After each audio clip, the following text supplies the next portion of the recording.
मित्रमैत्रिणींनो नमस्कार। आज आपले लाडके उपमुख्यमंत्री एकनाथ शिंदे यांना थोडासा इतिहास शिकवण्याचा प्रयत्न मी करणार आहे। कारण की काल त्यांनी जे एक वक्तव्य केलं त्याच्यावरून लोक त्यांना खूप शिव्या द्यायला लागलेले आहेत। त्यामुळे जर या शिवांपासून वाचायचं असेल तर एकनाथ शिंदे यांना माझी विनंती आहे की हा इतिहास एकदा नक्की ऐका आणि याच्यानंतर बोलताना थोडं विचार करून बोला। काय म्हणाले आहेत आपले उपमुख्यमंत्री लाडके ते असं म्हणतात, इथे तुम्हाला दिसत आहे, त्यांनी काल एक वक्तव्य केलं, म्हणतात काँग्रेसने पाकिस्तानवर कारवाईची हिम्मत केली नाही। बर, पुढे, कारण त्यांना त्यांची व्होट बँक दुखावण्याची भीती होती। आता ही जी दोन्ही वाक्य आहेत त्यातलं जे वरचं वाक्य आहे काँग्रेसने पाकिस्तान कारवाईची हिम्मत केली नाही, हे वाक्य खोटं आहे, चुकीचं आहे। हे मी तुम्हाला आता पुराव्यानुसार समजावून सांगणार आहे, दाखवणार आहे। पुढे ते काय म्हणतात, पण लाखो सैनिक शहीद झाले त्याचा हिशेब काँग्रेसला द्यावा लागेल। बरं, लाखो सैनिक, लाखो तर नाही पण आतापर्यंत भारत पाकिस्तानच्या दरम्यान 3 वेळा युद्धजन्य परिस्थिती झालेली आहे, मोठी। त्यामुळे त्याच्यामध्ये एका वेळेला 5000 एका वेळेला 3000 असे सैन्य गेलेले आहेत। आणि तिसरी जी लढाई कारगिलची झाली तेव्हा भाजपचं सत्ता होती, भाजपचं सरकार होतं आणि त्यावेळेला पण मोठ्या प्रमाणावर सैनिकांची हानी झाली आहे। तर त्याचा हिशोब काँग्रेसला द्यावा लागेल, तर त्याचा हिशोब दोघांनाही द्यावा लागेल, काँग्रेसला आणि भाजपला। पुढे, पंतप्रधान मोदी हे पाकिस्तानचं नामो निशाण मिटवून टाकतील। व्हेरी गुड, पाकिस्तानला संपवून टाकणार आहे नरेंद्र मोदी। कसं संपवणार आहेत नरेंद्र मोदी पाकिस्तानला? काय करणार आहे नेमकं? 4 आतंकवादी सीमेपासून आतमध्ये घुसल्याच्या नंतर ते कसे घुसले हेही अजून सांगितलं नाही कोणीच। ते वापस कसे गेले, ते नेमके आता कुठे आहेत हे भारताच्या तो गावठी जेम्स बॉन्ड आहे ना, त्याला सुद्धा कळलेलं नाही आहे की नेमके हे आतंकवादी आता कुठे आहेत। आणि पाकिस्तानचा नामोनिशाण संपवण्याच्या गोष्टी हे करत आहेत।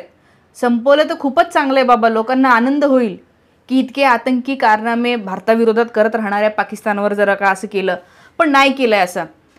आणि आता हे जे काही एकनाथ शिंदे म्हणलेले आहेत त्याला लोक खूप झापत आहे, म्हणजे असं चांगलं नाही वाटत। पण आपल्या उपमुख्यमंत्र्यांबद्दल असं बोललेलं तुम्हाला इथे दिसत असेल।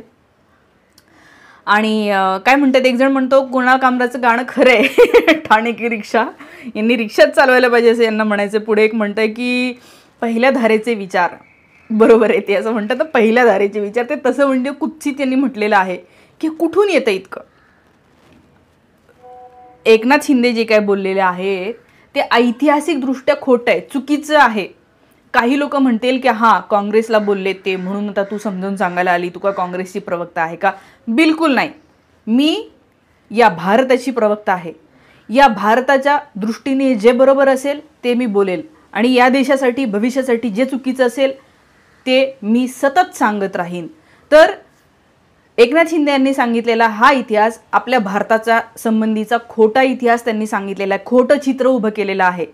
त्यामुळे मी माझी जबाबदारी समजते की काय खरं आहे हे सांगणं। कारण की जेव्हा अशा प्रकारे खोटं सांगितलं जातं तेव्हा सगळ्यात पहिले बळी जातो तो म्हणजे सत्याचा। आणि यांना जरी बरं वाटत असेल असं खोटं सांगून तरी ते पुढच्या पिढ्यांसाठी चांगलं नसतं।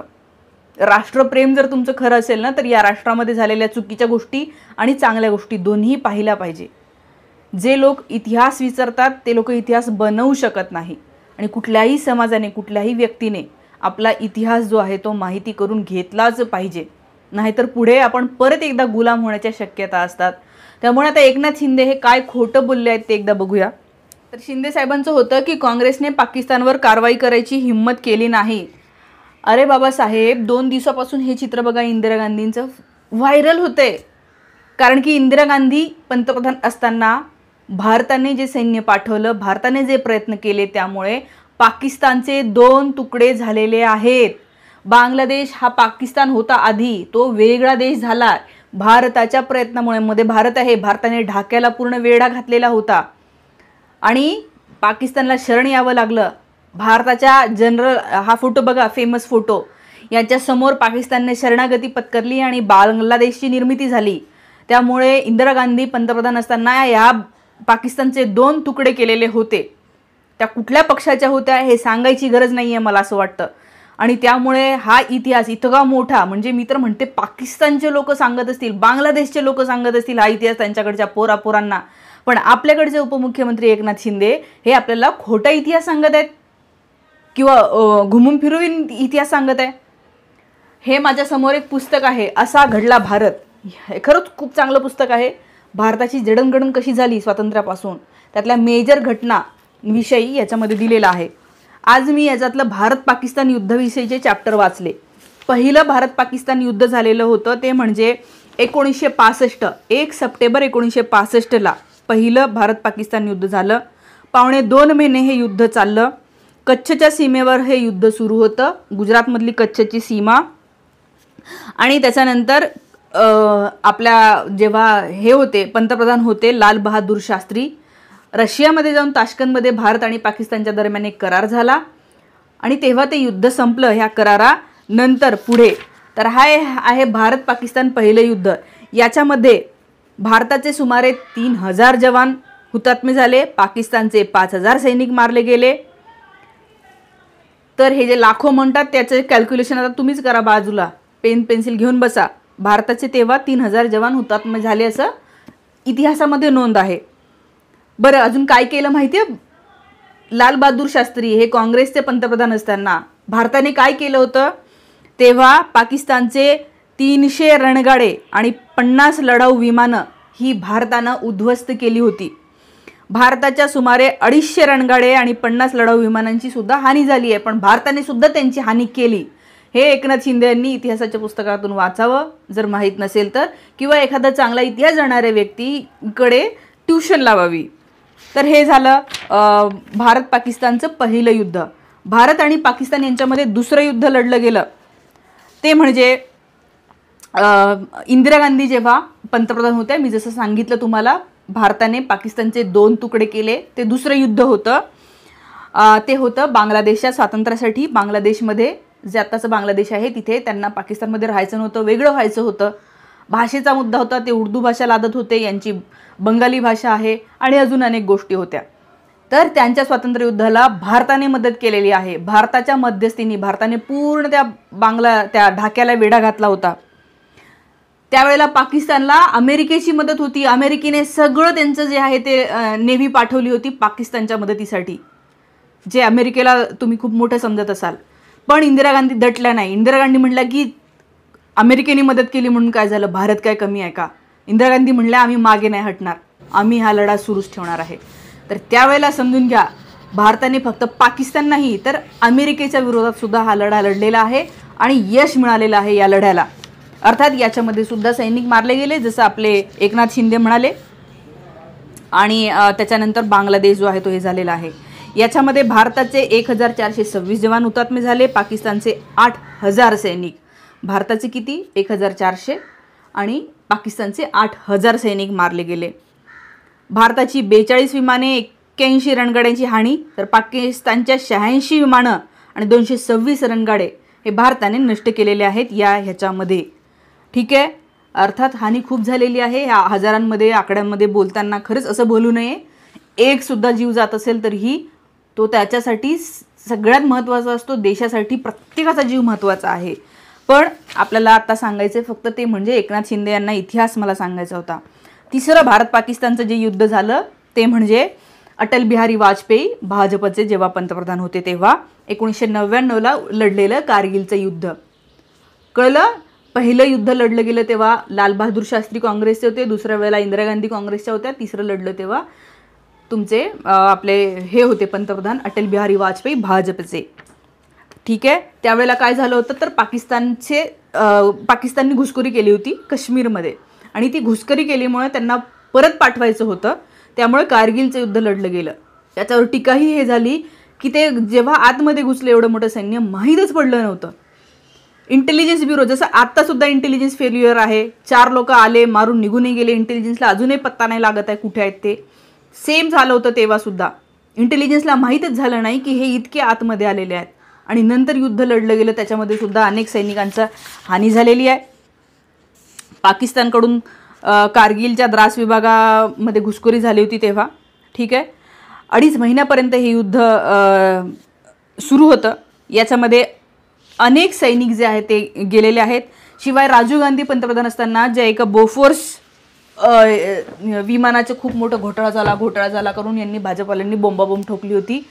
पण खरं तर तेच बोफोर्स विमानं ह्या कारगिलच्या युद्धामध्ये कामी आले.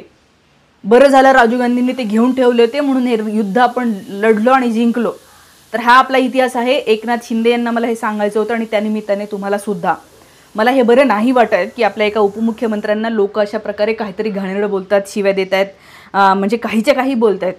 ठीक आहे, लोक एकमेकांना ट्रोल करतात, सामान्य जनतेला ट्रोल करतात.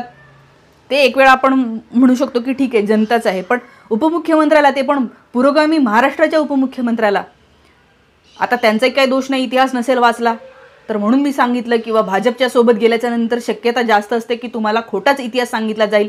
पण खोटा इतिहास जर कोणी सांगत असेल, इथे पक्षाचा मुद्दा येतच नाही, हा माझ्या भारताचा मुद्दा आहे.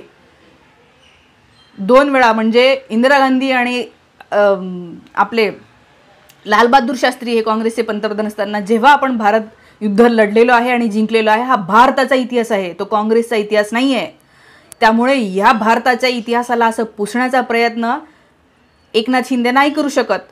आणि हे आपण कुठल्याही भारतीयांनी खपवून नाही घ्यायला पाहिजे. ज्याप्रमाणे कारगिल युद्ध लढलेलं आणि जिंकलेलं आहे, भाजप होती सत्तेत, येस, अभिमान आहे अटल बिहारी वाजपेयी यांच्याबद्दल. आणि याच्या आधीच्या 2 वेळेला जे पाकिस्तानचे 2 तुकडे केले, एवढी हिंमत अजूनही कोणी करू शकलेलं नाही आहे. ते सगळ्यात मोठं होतं म्हणजे मी तर म्हणते, इंदिरा गांधी जेव्हा पंतप्रधान होते, एक लेडी पहिल्यांदा पंतप्रधान असताना या प्रकारे जे काम केलेलं आहे, हा माझ्या भारताचा इतिहास आहे. ते कुठल्या पक्षाच्या होत्या ह्या नंतरचा भाग आहे. मुद्दा आहे आपण काय केले पाकिस्तानच्या विरोधात. अशा प्रकारे एकनाथ शिंदे जर का इतिहास खराब करणार असतील, चुकीचं सांगणार असतील, तर पाकिस्तानचे लोक याचा फायदा नाही घेणार का? पाकिस्तानचे लोक, त्यांना तर बरेच आहे की सांगायला त्यांच्या लेकरांना की हां भारताने कधी युद्ध लढलंच नाही, आपण कधी हरलोच नाही. हे होऊ द्यायचं नाही आहे आपल्याला. म्हणून हा व्हिडिओ. शेवटी एकनाथ शिंदे यांना लोक काय म्हणतात हे तुम्हाला दिसतंय. लोक म्हणतात की हे चुकीच्या पद्धतीने सांगत आहेत, यांना काय कळत नाही आहे, इतिहास माहिती आहे का गद्दारा. लोक गद्दार वगैरे म्हणायला लागलेले आहेत. किंवा इंदिरा गांधींच्या तारीफ करतायत लोक. पंतप्रधान असताना सैन्याने 71-72 मध्ये थेट लाहोरमध्ये जाऊन तिरंगा फडकवला होता. होय, हे या सगळ्या गोष्टी आहेत. आणि ह्या आपला इतिहास आहे, भारताचा इतिहास आहे. पक्षाच्या बाहेरही कधी विचार करा. तुमचे डोके जे डबक्यामध्ये आता आहे त्याच्यातून थोडंसं बाहेर या. थोडंसं आहे ना, ह्या व्यक्तिगत पॉलिटिक्स खेळायचं ते खेळा इलेक्शन आल्याच्या नंतर.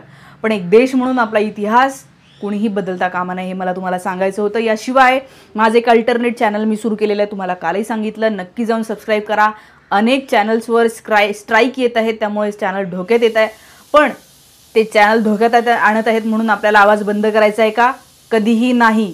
मी जर का बोलणं थांबवलं, माझ्यासारख्या अनेक लोकांनी जर का बोलणं बंद केलं, तर हा देश बरबादीच्या वाटेला लागेल.